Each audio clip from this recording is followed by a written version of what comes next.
अनुराधा वैदिक एस्ट्रोलॉजी में आप सबका अभिनंदन। आज हम बात करते हैं कर्क राशि की। कर्क राशि एक जल तत्व की राशि है और उसका जो जीव है, जो उसको बताता है, उसका जो चिन्ह है वो है केकड़ा। केकड़े से हम कर्क राशि के बारे में बहुत कुछ जान सकते हैं। तो इस सिंबल के बारे में आज हम बात करेंगे और देखेंगे कि ये हमें कर्क राशि के लोगों के बारे में क्या क्या बताता है।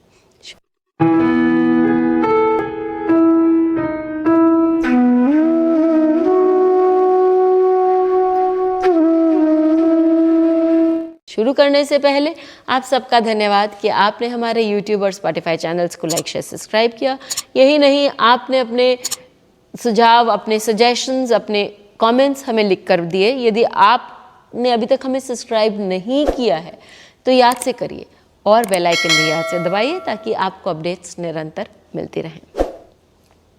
चलिए हम लोग केकड़े के बारे में बात करते हैं ताकि हमें मालूम पड़े कि ये कर्क लग्न वाले या कर्क राशि वाले जिनका कोई भी बहुत स्ट्रांग ग्रह कर्क में है, उनकी विचारधारा, उनकी आदतें कैसी होती हैं। तो यदि आप कर्क के बच्चे को देखेंगे, छोटे से केकड़े को देखेंगे, तो उसके ऊपर कोई शेल नहीं होता है, वो बहुत सॉफ्ट होता है और बहुत ईजिली उसको कोई भी पकड़ लेता है, कोई भी जानवर, कोई भी इंसान। और वो खाने में लोग बोलते हैं कि बहुत अच्छा होता है, बहुत मज़ा लोग लेते हैं। तो ये आप समझिए कि बच्चे जब जिनका कर्क बहुत स्ट्रांग है, जब वो बच्चे होते हैं तो लोग उनको बहुत ईजिली बहला फुसला के अपना काम निकला सकते हैं या उनके साथ कुछ भी गलत कर सकते हैं। लेकिन जैसे जैसे ये बड़े होते जाते हैं, इनका शेल डेवलप होता जाता है, तो ये उन थपेड़ों से वो सीखते जाते हैं कि उनको किस तरह से अपने आप को चेंज करना है। सपोजिंग आपका 10th लॉर्ड यहाँ बैठा है, तो ऐसी स्थिति में आप ये होगा कि जैसे आप बचपन में जब जो काम कर रहे हैं वहाँ पर आपका आसपास वाले लोग जो हैं वो उन्होंने आपका फ़ायदा उठाया, लेकिन काम करते करते आपकी बुद्धि बढ़ती गई, आपको समझ में आता गया कि आपका कौन फ़ायदा उठा रहा है और किस तरह से आपको लोगों को रोकना चाहिए अपना फ़ायदा उठाने में।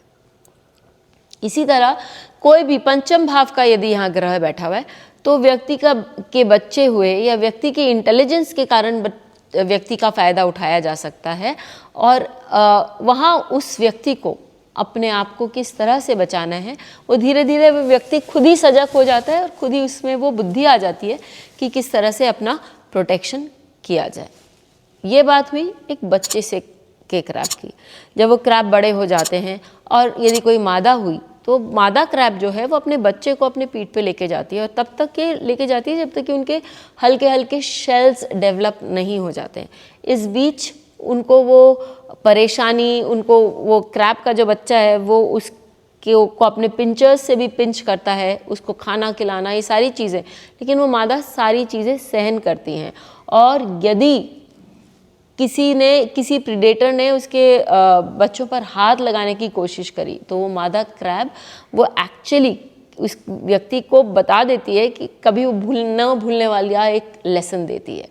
तो हम इससे क्या सीखते हैं कि जिस तरह से वो मादा क्रैब अपने बच्चों के लिए बहुत प्रोटेक्टिव होती है और कुछ भी प्रॉब्लम उनके लिए सहन करने में सक्षम है, उसी प्रकार यहाँ बैठा जो भी ग्रह होता है उसके लिए आप जैसे से बड़े होते हैं आप उसके लिए कोई भी प्रॉब्लम सहन करने के लिए सक्षम हैं और उसके प्रति आप बहुत प्रोटेक्टिव होते हैं, चाहे वो कोई जीव हो, चाहे वो कोई स्थान हो। सपोजिंग यदि आपका चतुर्थ भाव का स्वामी यहाँ के बैठा है तो आप अपने घर के प्रति, अपनी माँ के प्रति आप बहुत प्रोटेक्टिव होंगे, बहुत उसके लिए आप जो कुछ करना होगा आप वो करने में सक्षम है।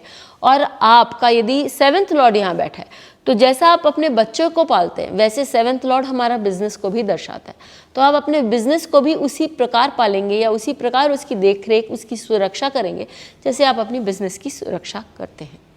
एक और चीज़ कि जब हम क्रैब की बात करते हैं तो ये हम जानते हैं कि भाई वो अपने एनवायरनमेंट, क्योंकि उसके पास एक शेल है जिससे वो अपने आप को प्रोटेक्ट कर सकता है, तो बहुत ज़्यादा जो एनवायरमेंटल चेंजेस होते हैं उसको वो रेजिस्ट करता है, वो बहुत ज़्यादा उन चेंजेस के साथ अडेप्ट नहीं करता। तो आप देखेंगे कि आप बहुत ज़्यादा लाइफ में हर चीज़ों के साथ अडेप्ट करने की कोशिश नहीं करते हैं, आप बहुत ट्रेडिशनल होते हैं। सपोजिंग ये आपके 12th हाउस में कुछ कोई ग्रह बैठा हुआ है, 12th हाउस आपके स्पेंडिंग का भाव है, तो आप ट्रेडिशनल चीज़ों के ऊपर ज़्यादा स्पेंड करेंगे या ट्रेडिशनल मेथड्स को अप्लाई करेंगे स्पेंडिंग में। आप हो सकता है आप ज़्यादा ऑनलाइन ना खरीदें, आप दुकान जाके खरीदना प्रेफर करेंगे, because that's a traditional method. यदि आपका यहाँ पर कोई नवम भाव का स्वामी बैठ जाए, तो नवम भाव ट्रेडिशनल एजुकेशन को बताता है और ये ट्रेडिशनल बता ही रहा है, तो ऐसे व्यक्ति जो है वो ट्रेडिशनल पढ़ाई करने में ज़्यादा इंटरेस्टेड होंगे, बहुत स्ट्रांगली एसोसिएटेड होंगे ट्रेडिशंस के साथ। तो ये साइन जो है, यदि आपका लग्न ही इसमें आ जाता है, कर्क लग्न बन कर आता है, तो आप देखेंगे कि आप बहुत ट्रेडिशनल व्यक्ति हैं। आप अपने आप को जनरली लोगों के साथ चेंज करने में या उस लेवल पर पहुंचने में समय लगाते हैं। आप लगाइए, अपनी कुंडलियों में लगाइए, दूसरों की कुंडलियों में लगाइए और हमें लिखकर बताइए कि आपको ये एपिसोड कैसा लगा। फिर मिलेंगे, तब तक के लिए धन्यवाद। बेल आइकन को दबाएं ताकि आपको वीडियोस की अपडेट मिलती रहे। हमारे वीडियोस को लाइक करें, शेयर करें, उन पर कमेंट करें और हमारे चैनल को सब्सक्राइब करना न भूलें।